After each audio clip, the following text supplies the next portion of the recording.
주간 안녕하셨습니까? 마지막 달이 되었습니다. 지난주에는 이 분주했기 때문에 연말이라는 것도 모르고 이렇게 지나갔던 것 같습니다. 지난 한 주를 연말 기도주일이라는 제목으로 자신을 돌아보면서 이렇게 말씀을 새벽에 또 저녁에 들으셨을 텐데 생각하시고 또 기도하시는 시간이 되셨다면 참 좋았을 것 같습니다. 2021년이 순식간에 지나가 버렸어요. 지난 1년을 생각해 보면서 과연 우리는 무엇을 했을까? 지난 한 해 동안 뭘 했을까? 지난 한 해는 얼마나 더 가치 있는 것에 내가 매달렸나 생각을 하는데 별로 없더라고요. 지난 한 해를 내가 가치 있는 어떤 일에 얼마나 매달렸나 별로 없어요. 아니 거의 없어요. 그러면 지금 한 해가 맞춰지는 이 시점에 어떤 소망을 가질 수 있나? 이제 이 연말에 내년에 대해서, 미래에 대해서, 이제 내년이 되면 백신 패스가 됐더니 해외여행을 가자, 더 좋은 대학을 가자, 좋은 일자리를 구하자, 더 맛있는 걸 먹어야지, 더 재미지게, 더 행복하게 살아야지. 아무도 그렇게 말할 수 없을걸요? 돈이 아무리 많은 사람도.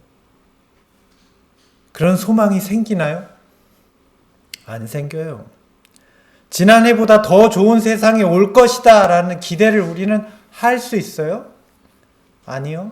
전혀 그렇지 못해요. 코로나는 더욱 창궐해졌고 앞으로도 그럴 거고 백신도 아무 쓸모가 없다는 걸 알게 되었고 부동산 투자가 이제 소용없다는 걸 우리가 알게 되었고 주가가 벌써 폭락하고 있고 세계 부자들은 지금 막 팔아치우고 있죠. 정점을 찍었다 이거죠. 막 팔아치우고 있죠. 물가는 치솟고 환경오염은 더욱 심각해졌고 이 세상에는 희망적인 일이 아무리 찾으려고 해도 단 한 가지도 없어요. 근데 제가 여러분들께 드릴 질문이 아직 딱 하나가 남았어요. 그러면 우리에게 전혀 희망이 없습니까? 딱 한 가지 희망이 있습니다. 딱 하나. 전 지구를 통틀어 딱 한 가지 희망이 있어요. 그런데 이 한 가지 희망이 지금까지 얘기한 이 모든 것을 다 대신하고도 충분한 희망이에요. 이 희망은 지난 2000년 동안 참된 희망을 꿈꾸던 모든 사람들이 가졌던 동일한 희망이에요. 이 지구의 모든 문제, 이 우주의 모든 문제를 다 해결하고도 남는 희망이에요. 예수 그리스도입니다. 성경의 약속으로 예수님이 곧 오신다는, 곧 재림한다는 것입니다. 이 희망은 희망 중에 진짜 희망이에요. 이 소망은 만국의 소망, 우주에서 가장 큰 소망이에요. 이 소망이 절망으로 찌들어버린 우리의 가슴을 다시 고동치게 할 거예요. 예수님을 다시 만날 소망. 그분이 다시 오신다니. 그분이 이 절망스러운 세상에 그분이 다시 오신다니. 사랑하는 성도 여러분, 우리 모두 다 그분을 만납시다. 이 소망으로 오늘의 절망 중에 기뻐하시기 바랍니다. 그리고 예수님의 뜻대로 순종하는 삶을 살아갑시다.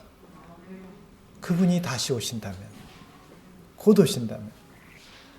마태복음 2장 1절로 3절에 보면 오늘 이야기의 주인공이 되고 있는 독특한 사람들에 대해서 소개하고 있어요.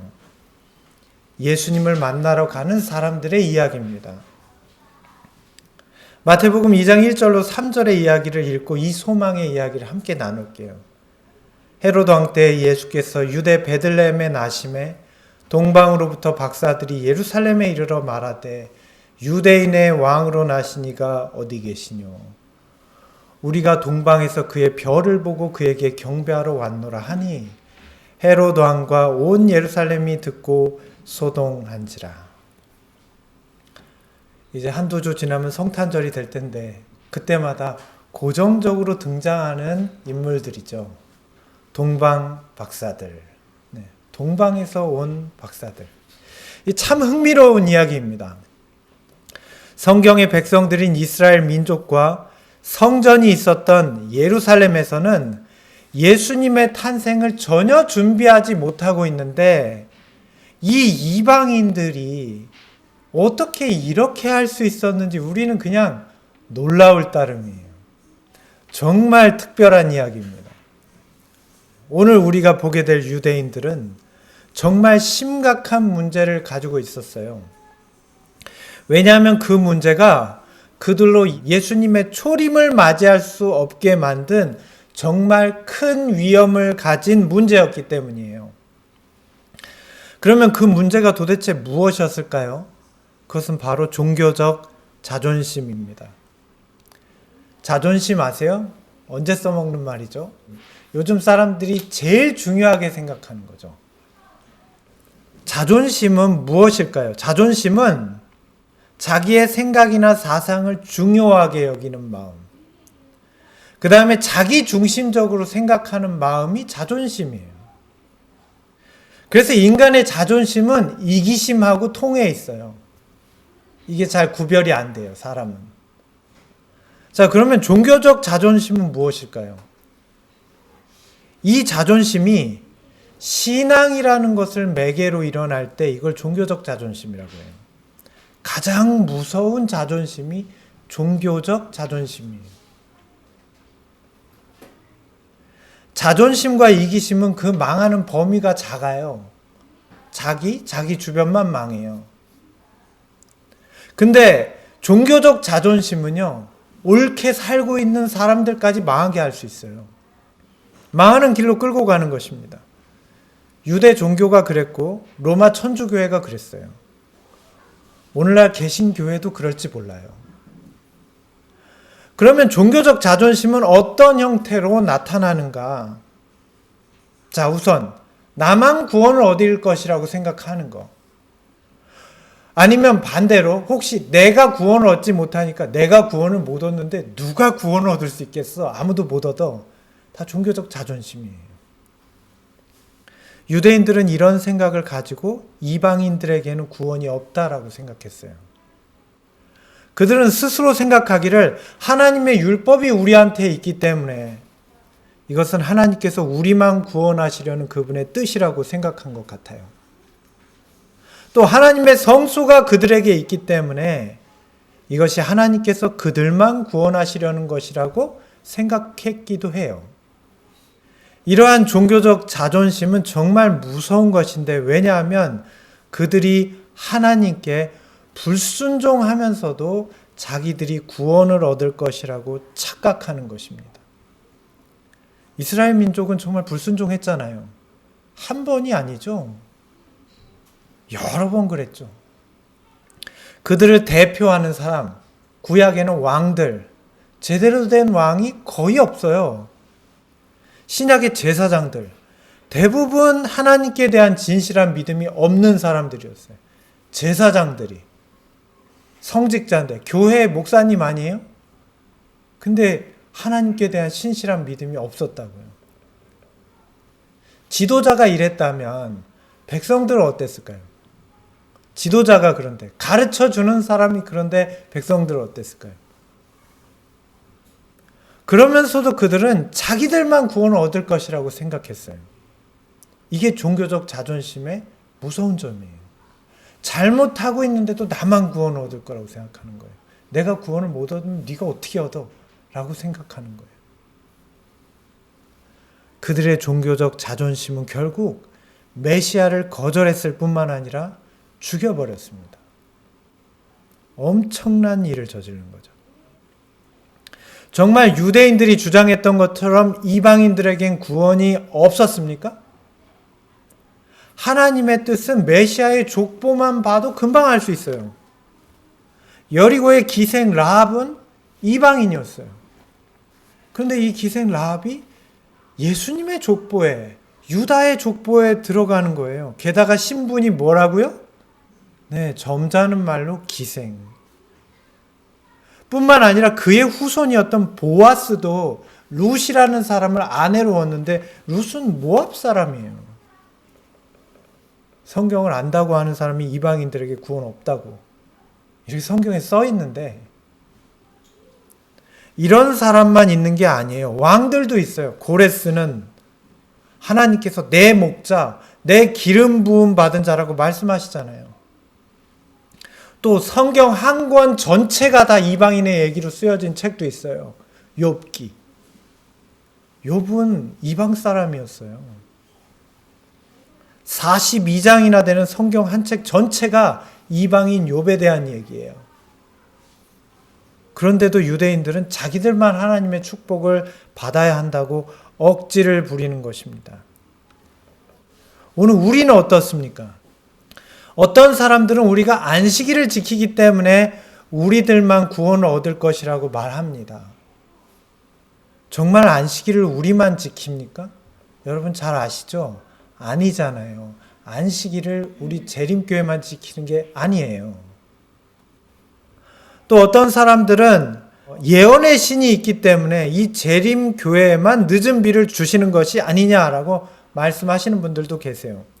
자, 예언의 신, 엘렌 화이트를 통해 주어진 성경을 비추는 증언, 우리가 그 빛을 톡톡히 정말 거기에서 얻은 은혜가 크죠. 지금 읽고 있는 시대소망도 그거 아니에요? 자, 그런데 여러분 여기서 기억하실 게 있어요.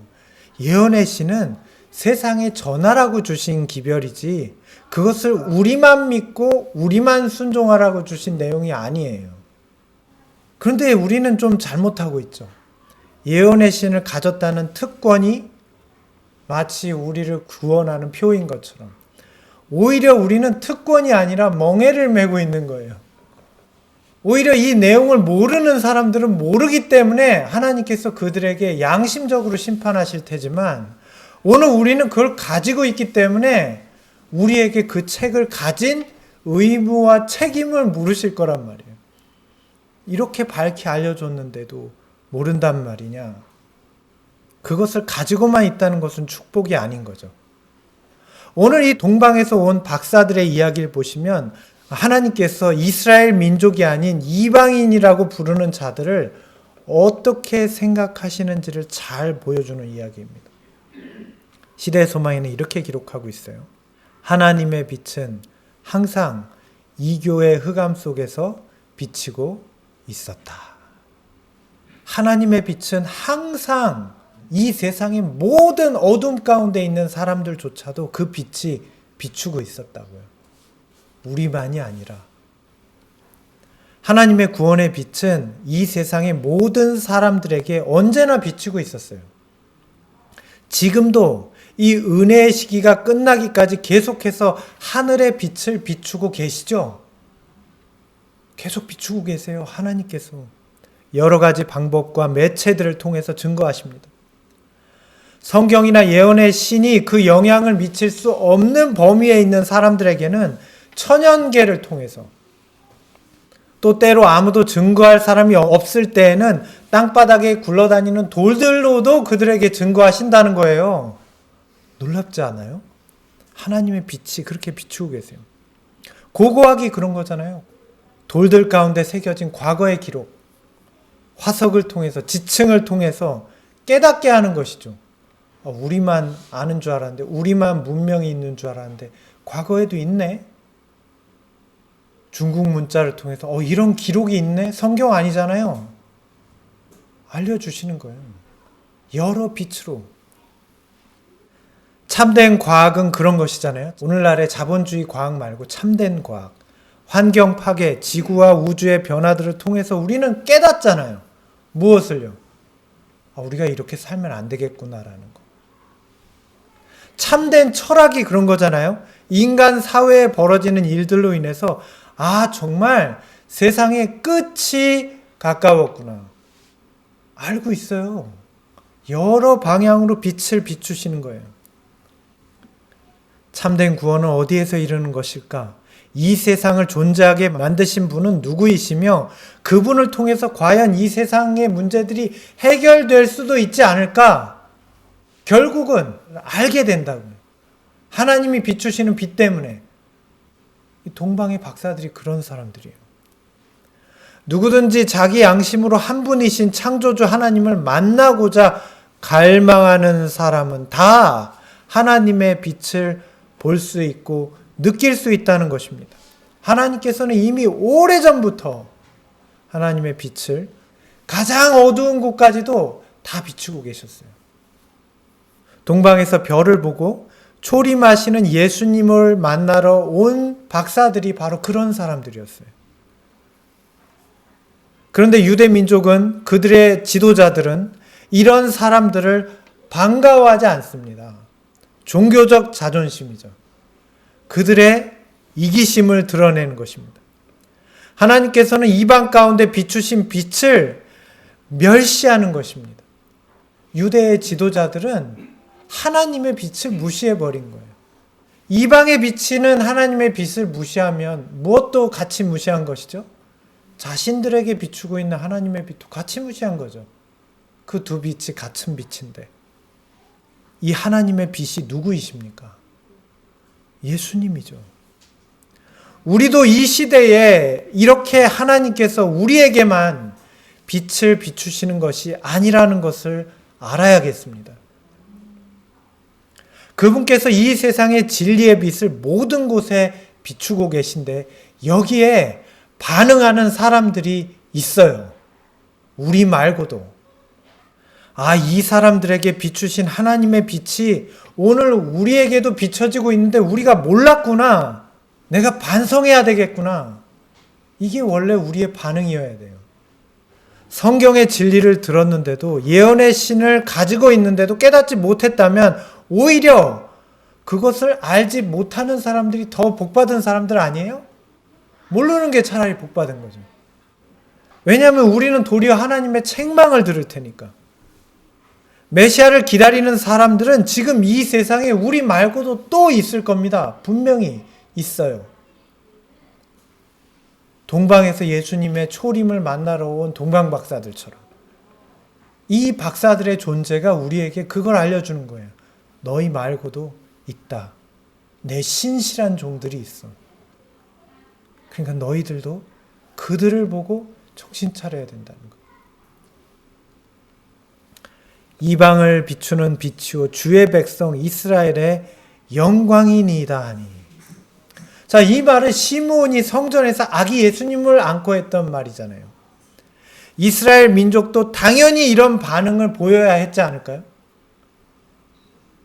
동방 박사들 본다면, 그들에게 예수님이라는 빛의 소식을 들었다면, 이방인들도 이렇게 메시아를 기다리는구나. 정말 기쁘네. 하나님의 사랑이 참 놀랍네. 혹시 너무 바쁜 나머지 그분을 기다리는 것을 잊어버렸다면, 저 이방 사람들이 예수님을 만나러 온 걸 보니 이제 나도 생각이 났다. 늦었지만 우리도 그들과 함께 예수님을 만나러 가자. 이랬어야 되잖아요. 그런데 그렇게 반응하지 않죠. 오늘날 예수님의 재림을 기다리는 우리들의 모습은 어떤가요? 세상에 예수님의 재림을 기다리는 사람들이 우리들 뿐일까요? 그렇지 않아요. 예수님을 바라보는 자들은 그분께로 더 가까이 가게 되는 것입니다. 성경의 빛은 더욱더 조명될 것이고 그분은 그분의 품성을 더 분명하게 깨닫게 해주실 것입니다. 우리에게 예언의 신, 현대 진리를 주신 이유가 이런 것 때문 아니에요? 안식일을 깨닫게 하려고 주신 것입니까? 그게 전부예요? 건강 원칙을 깨달으라고 우리에게 예언의 신을 주신 거예요? 마지막 때 징조를 깨닫게 하려고 주신 것입니까? 그게 전부가 아니죠. 우리가 말하는 세천사 기별이나 예수 재림에 대한 기별의 본질은 예수님이죠. 예수님을 다시 알게 하는 것입니다. 오늘 우리에게 예수님을 다시 알게 하는 거예요. 왜냐하면 이 세대가 그분을 잃어버렸기 때문에. 잃어버렸으니까 이렇게 방황하죠. 두려워하고 힘겨워하고 죽는 걸 두려워하고 세상에 고통당할 걸 괴로워해서 예수님 믿는 것조차 두려워하고 있어요. 예수님을 모르고 있는 거예요.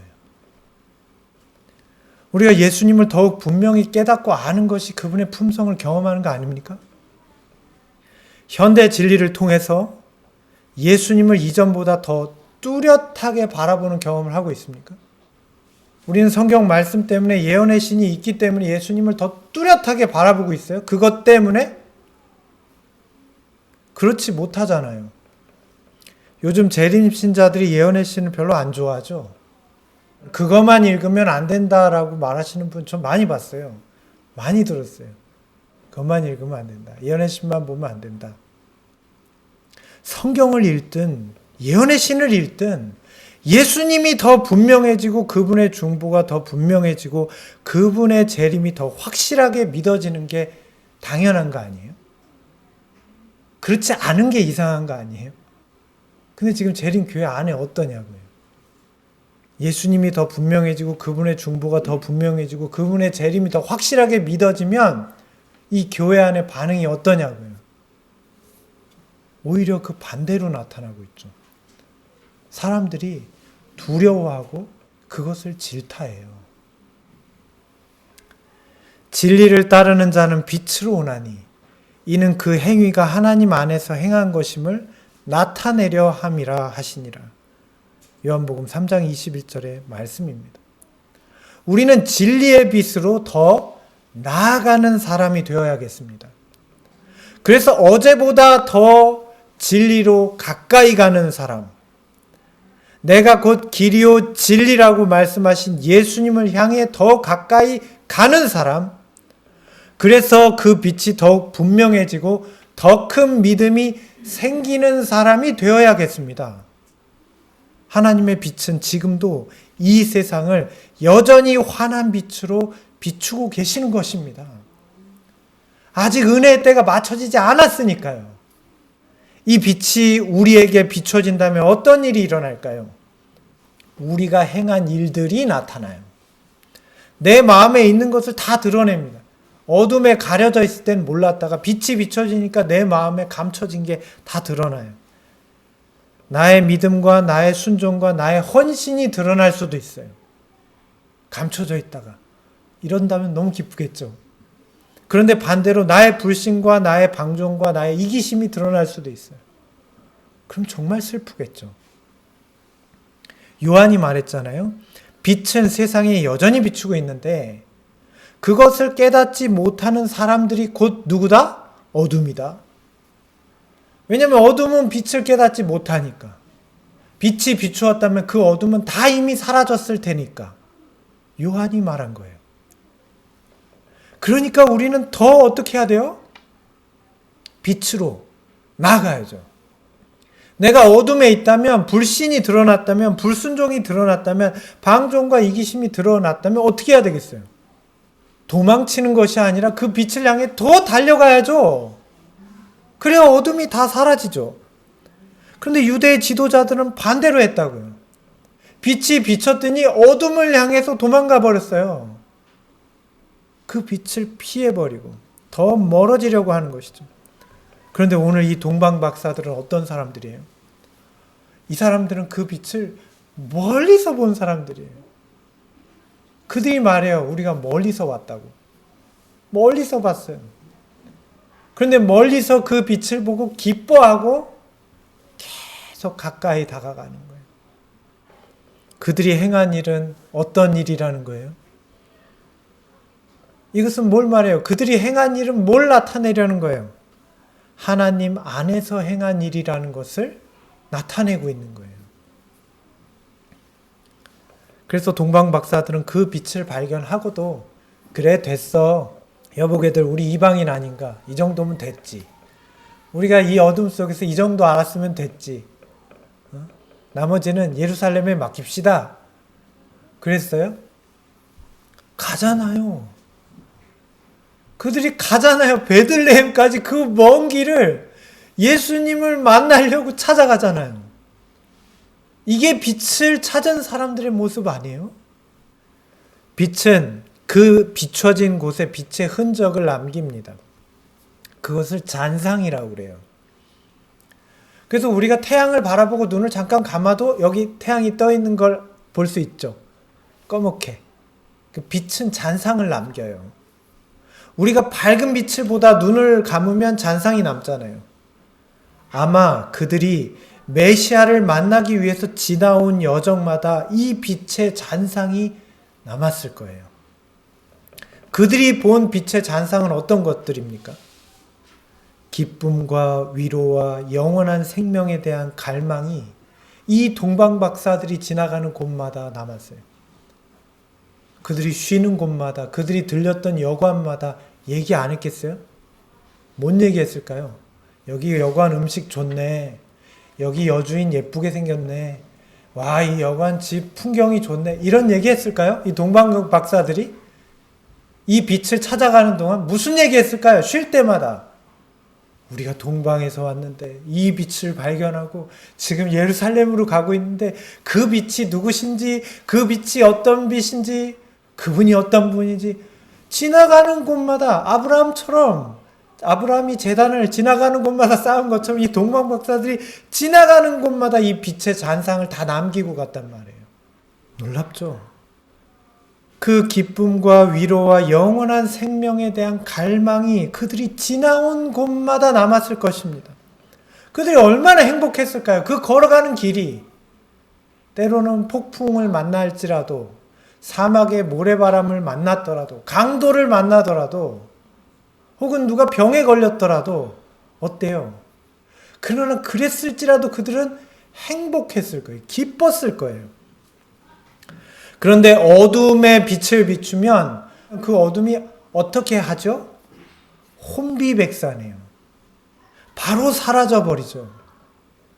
하늘로부터 비치는 빛을 외면하고 어둠에 잠겨있던 예루살렘에 동방에서 온 박사들이 이 빛을 전해주잖아요. 어떻게 됐습니까? 성경에 보면 소동했다 나와요. 놀람과 공포를 일으켰대요. 이상하잖아요. 예루살렘이 어떤 곳이에요? 제7일 안식일 메시아 초림교회잖아요. 예루살렘은 제7일 안식일 메시아 초림교회 그들 아니에요? 안식일을 지키고 예수님의 초림을 기다리는 사람들. 우리보다 더 오래 기다렸을지도 모르죠. 그런데 그들에게 이 빛이 비추어졌을 때 놀람과 공포를 일으켰습니다. 오늘날 예수의 재림을 기다리는 교회는 어떻습니까? 이 빛이 비추어졌을 때 우리의 반응은 어때요? 하나님께서 그 비추시는 빛으로 우리에게 비추셨을 때 우리의 반응은 어땠냐고요? 하나님께서 그 빛을 비추실 때 그 빛에 대한 우리의 반응과 태도는 우리의 마음이 그분께 대하여 어떠한 상태인지를 보여주는 거예요. 만약 우리도 놀람과 공포를 일으켰다면 사실은 기다리지 않았다는 걸 말해주고 있는 거예요. 제7일 안식일 메시아 초림교회처럼 그들 안 기다렸다는 거거든요. 그러니까 놀라고 두렵죠. 그 빛을 받아들이지 않는 것입니다. 이것을 받아들일 때 그것은 받는 자의 생애에 다이아몬드나 금보다 훨씬 더 가치 있는 선행의 열매를 맺게 한다. 그것은 믿는 자의 지상생애에 기쁨과 위로를 주고 또 영원한 생명을 줄 수 있는 능력을 가지고 있다. 이 빛으로 나아오는 자들은 진리를 사모하는 자들입니다. 우리가 예수님이라는 이 빛 가운데 거할 때 금보다 더 순전하고 다이아몬드보다 더 찬란한 빛의 열매들이 누구에게? 이 진리의 빛을 사모하는 자들에게 열매로 나타난대요. 그래서 예수님이라는 빛을 바라보는 사람들은 그 빛으로 점점 더 가까이 가게 되고 그 빛 가운데 거하게 되고 그분과 같은 빛의 열매를 맺는다는 것입니다. 예수님이라는 분의 빛의 열매는 무엇이에요? 예수님이라는 빛의 열매는 무엇입니까? 희생과 겸비죠. 어제 저녁에 봤잖아요. 예수님이라는 빛의 열매는 희생과 겸비예요. 희생과 겸비로 표현된 사랑이에요. 그게 그 빛의 열매예요. 이게 하나님의 영광이에요. 하나님의 영광은 높아지는 영광이 아니에요. 하나님은 더 높아질 수가 없는 분이에요. 더 높은 데로 가시지 않고 더 높은 대접을 받지 않으세요.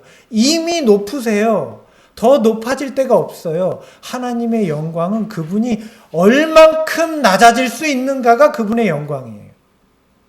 온 우주가 그걸 보고 기가 막히게 감탄하는 거예요. 하나님 높은 건 알겠는데 저렇게 낮아질 수 있나? 인간으로 발을 닦아줘? 죄인들의 그들을 위해서 죽고, 그러면 사람들이 알게 되는 거예요. 하나님의 영광이고. 박사들이 본 영광은 무엇일까요? 박사들은 하나님의 영광이 베들레헴의 언덕을 가득 채웠던 바로 그 밤에 하늘에 빛나는 신비한 빛을 보았다.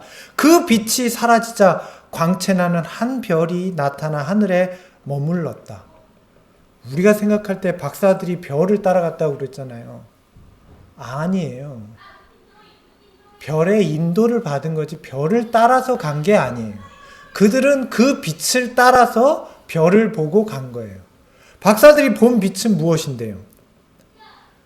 천사들이 내는 별빛이 아니었어요. 그 빛은 지극히 거룩한 하늘의 지성소로부터 오신 아버지 하나님의 영광 가운데 거하시던 분이 이 땅에 오셔서 비추시는 하나님의 독생자의 영광이었어요. 그 빛을 보고 따라간 거예요. 그 빛이 그날 베들레헴의 언덕에 비쳤다고요. 하나님의 영광의 보좌에 비치던 빛이 그날 베들레헴의 언덕을 비추었어요. 하나님이 세상을 이처럼 사랑하사 내려주신 하나님의 독생자의 영광이 이 땅을 비추는 빛을 보고 이 박사들이 매료돼서 따라간 거예요. 따라가는 길에 별들이 그들의 무지함을 알기에 그들을 인도해 온 거예요. 진짜 빛을 향해서. 그 빛은 인간으로 한 아기로 오신 겸손의 빛이고 세상의 죄를 지고 인간을 위해 죽으시는 희생의 빛이십니다. 그분이 우리의 예수님입니다. 동방 박사들은 그 빛을 성경의 예언을 통해서 멀리서 보고 그 빛을 향해 가까이 다가간 거예요. 그런 그들을 별빛으로 천사들이 인도한 것이죠. 베들레헴까지. 하나님의 부르심을 받고 아브라함이 믿음으로 갈 바를 알지 못하고 나간 것 같이 이스라엘 백성이 믿음으로 구름 기둥을 따라 약속의 땅에 간 것 같이 이 이방 사람들도 이 약속의 구주를 찾아 길을 나섰다. 정말 아름다운 이야기죠. 이 이방 가운데 비치는 놀라운 빛을 느끼고 경험하고 따라가는 사람들이 우리 말고도 있는 거예요. 그 사람들 안식일 모르기 때문에 예언의 신 몰라가지고 건강기별 몰라가지고 아니요. 동방 박사들은 빛을 봤어요. 이 시대도 마찬가지예요. 우리는 안 비치고 있잖아요. 유대인들도 그랬거든요. 그들은 예수님을 만나러 그 길을 나선 것입니다. 그들은 그분을 간절히 찾았습니다. 정말 만나고 싶었습니다. 그들은 정말 인류를 죄 가운데서 구원하실 하나님의 독생자를 기다렸어요. 그리고 그분을 향한 한 발 한 발이 기쁨과 행복이었습니다.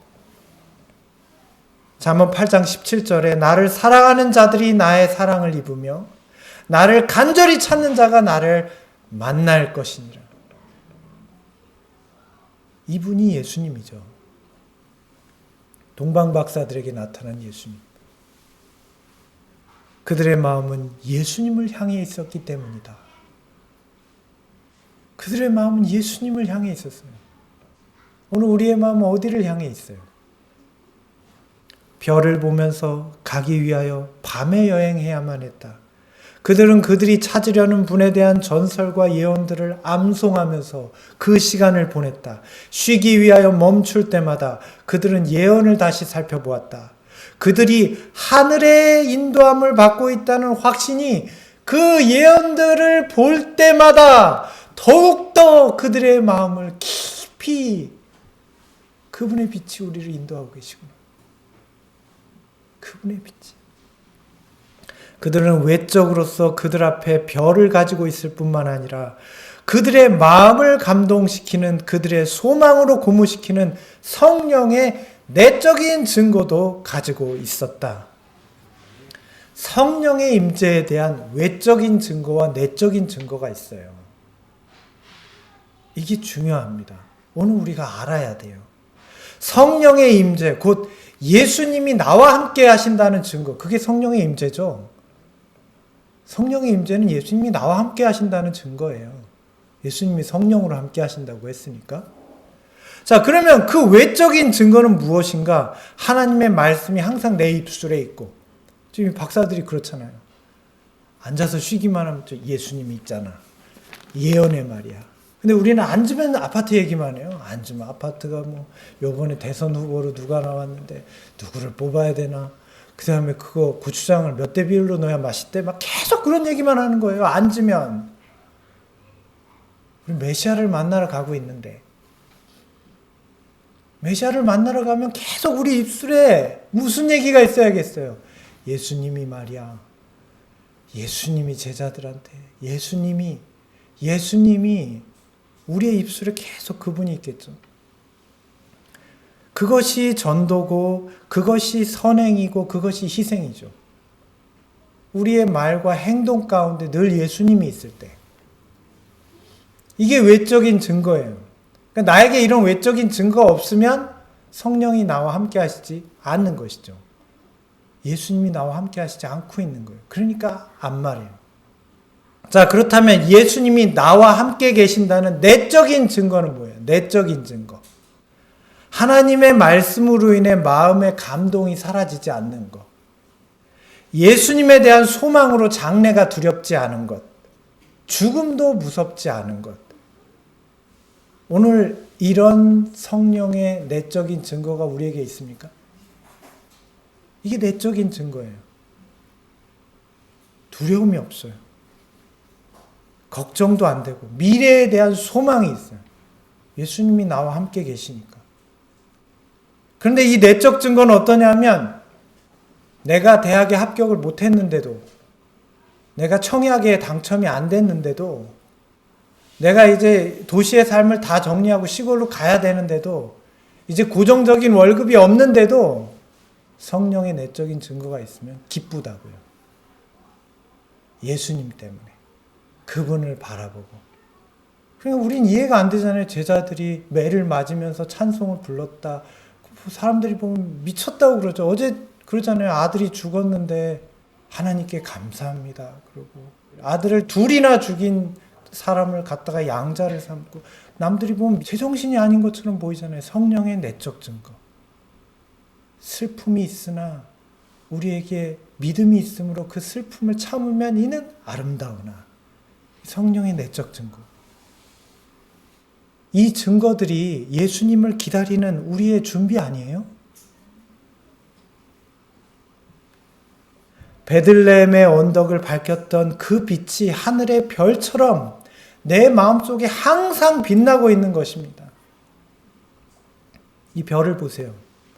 하늘의 별들을 보면 그 수가 얼마나 많은지 점으로 찍는다고 해도 다 찍을 수 없을 만큼 많아요. 정말 많거든요. 이 카메라엔 다 찍히지도 않을 거예요.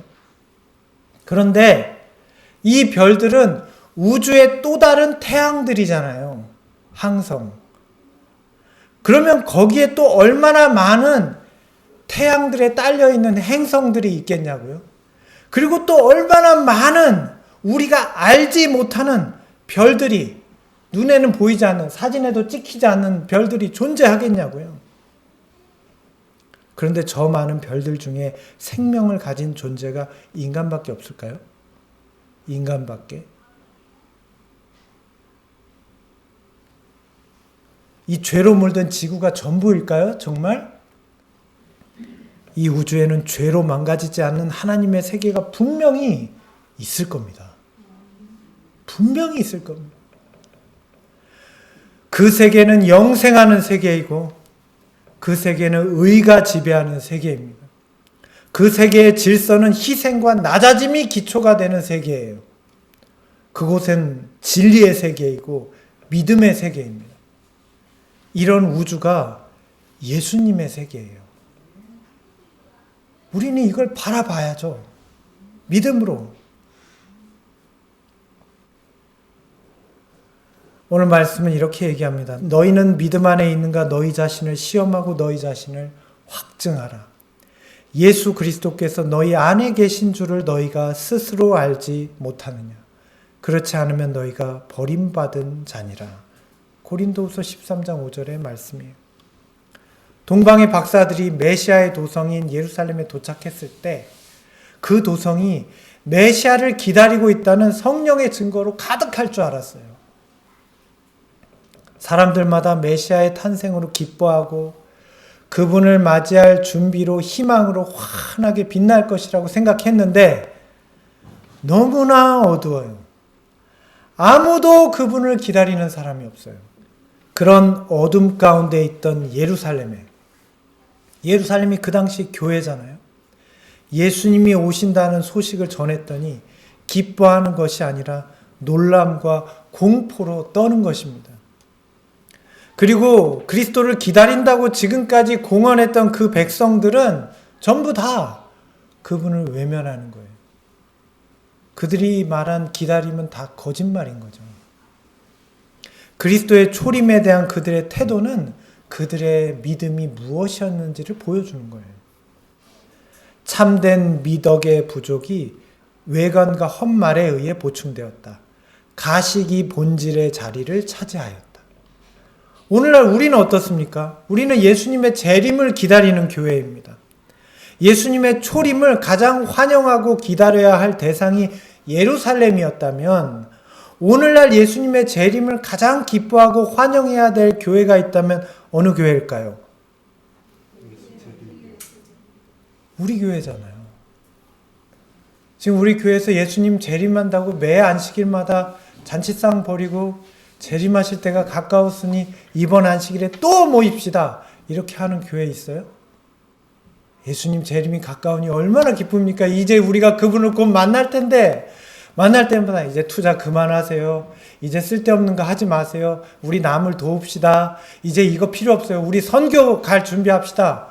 코로나 있지만 하나님 도와주실 겁니다. 괜찮습니다. 예수님 재림하시는데 그리고 우리 정리해서 시골로 갑시다. 가난한 사람도 우리가 돈 보태서 좀 데리고 갑시다.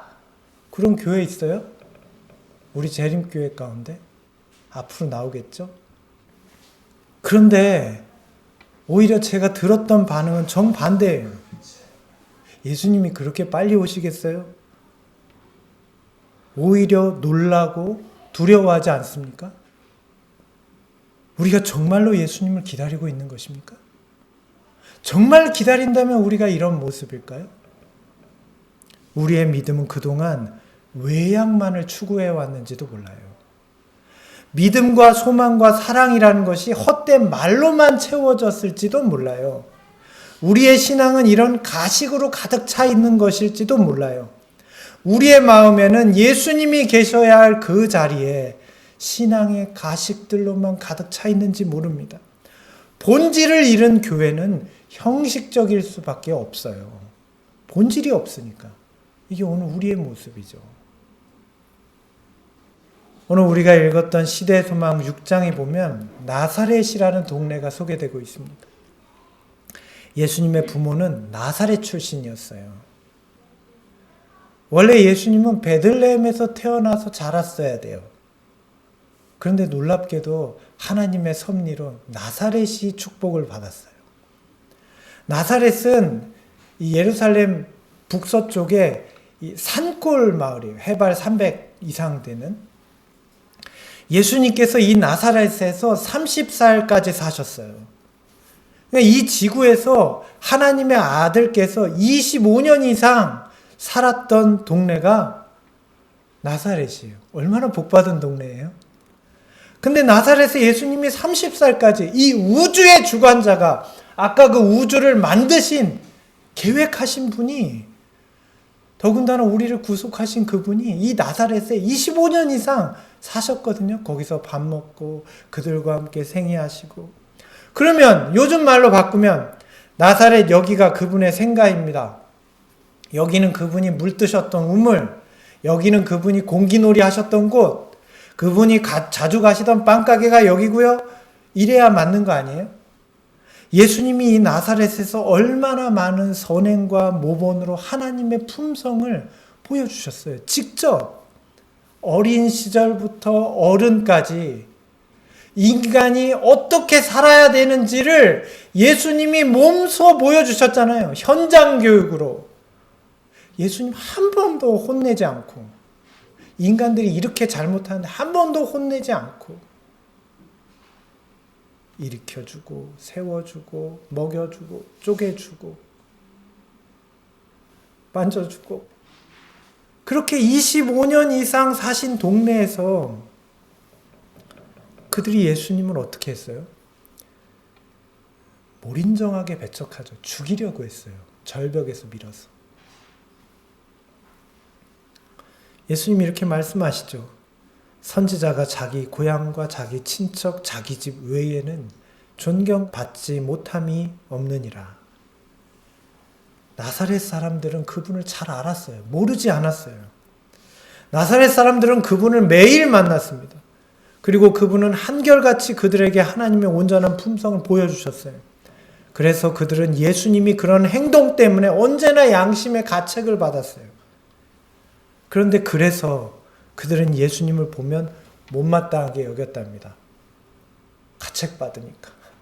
못마땅한 게. 그분의 그런 모범적인 태도 때문에 화가 났대요. 그들은 그들과 함께 계신 예수님을 보고도 아무런 감동을 얻지 못했어요.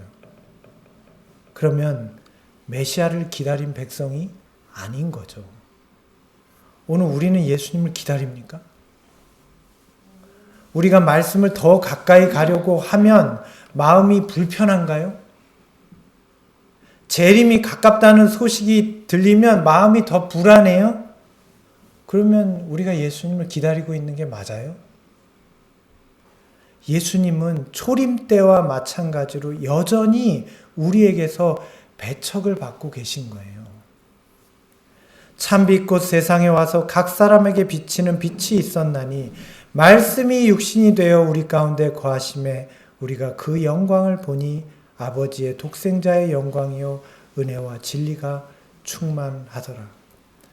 그럼에도 불구하고 예수님은 이 땅에 그분의 빛을 골고루 비춰주셨어요.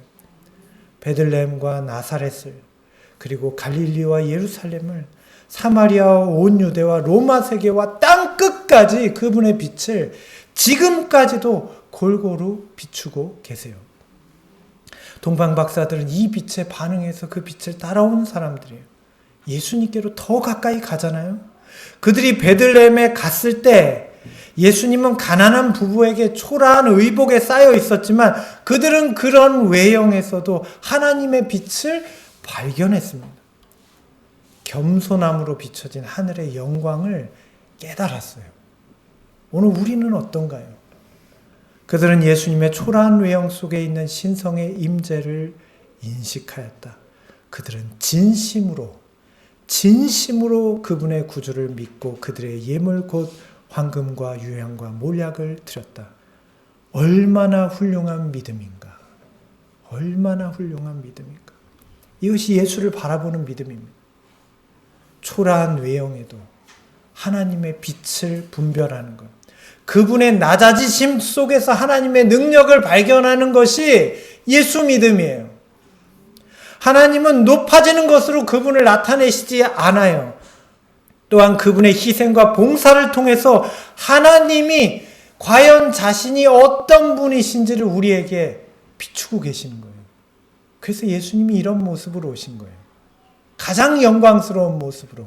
인간이 볼 때는 멸시받을 모습이 하나님에게는 가장 영광스러운 모습, 가장 낮아진 모습, 우리가 도저히 핑계할 수 없는 모습. 박사들은 구주를 환영하는 일에 첫째 가는 사람들 중에 끼었다.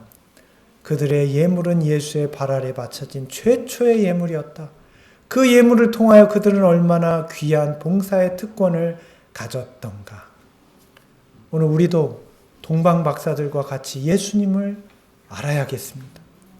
예수님께서는 지상에서 그분의 탄생을 기념하는 첫 번째 선물을 이방인들로부터 받으셨습니다. 그분의 교회가 있었는데 이방인으로부터 선물을 받으셨어요. 그들은 주님께 정말 귀한 것을 선물로 드렸습니다. 그 선물의 무게나 가격을 말하는 것이 아닙니다. 그들의 믿음이죠. 예수님을 어떤 분으로 믿는 거예요? 세상의 구주이시오, 온 우주의 왕이시오, 인류의 행복을 되찾아 주실 분으로 믿는 믿음을 그들의 선물에 담아서 드린 거예요. 오늘 우리는 재림하시는 예수님께 어떤 선물을 드릴까요? 많은 분들이 재림하시면 예수님한테 받을 것만 기대해요. 우리가 그렇게 사랑하면 우리도 선물을 준비해야죠. 예수님께는 왜 선물 안 드려요? 우리 뭘 드릴까요? 예수님께. 우린 예수님을 기쁘시게 하는 자가 되어야겠습니다. 예수님께서 이 땅에서 받으신 두 번째 선물은 가련한 창녀에게서 받으신 것이었어요. 그분의 죽음을 기리기 위한 선물이었죠. 그분의 제자들이 항상 그분 곁에 있었는데도 아무도 그분의 죽음에 대해서 기억해주는 사람이 없어요. 이 여인 한 명 빼고.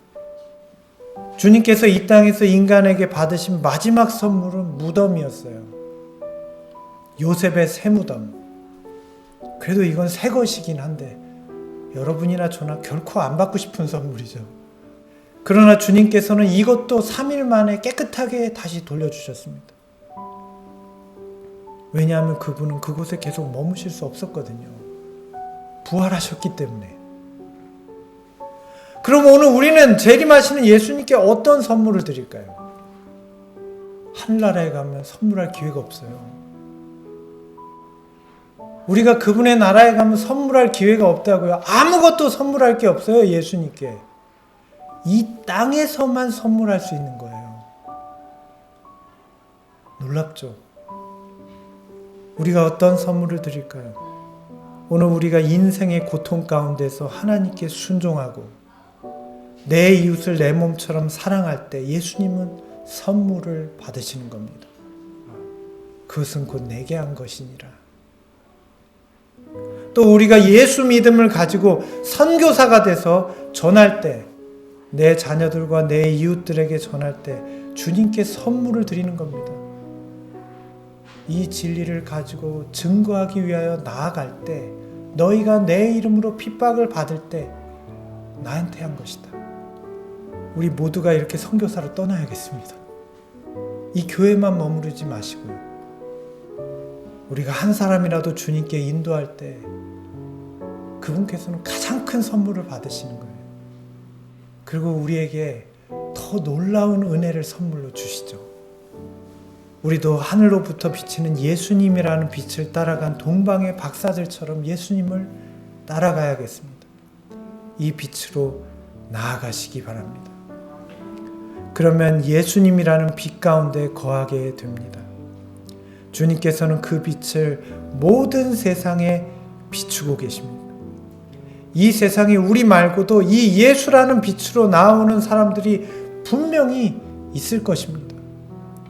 오늘 그들을 위해 기도하시고 오늘 우리가 어떻게 준비되어야 될 것인지를 깨닫고 생각하시는 저와 여러분들 되시길 바랍니다.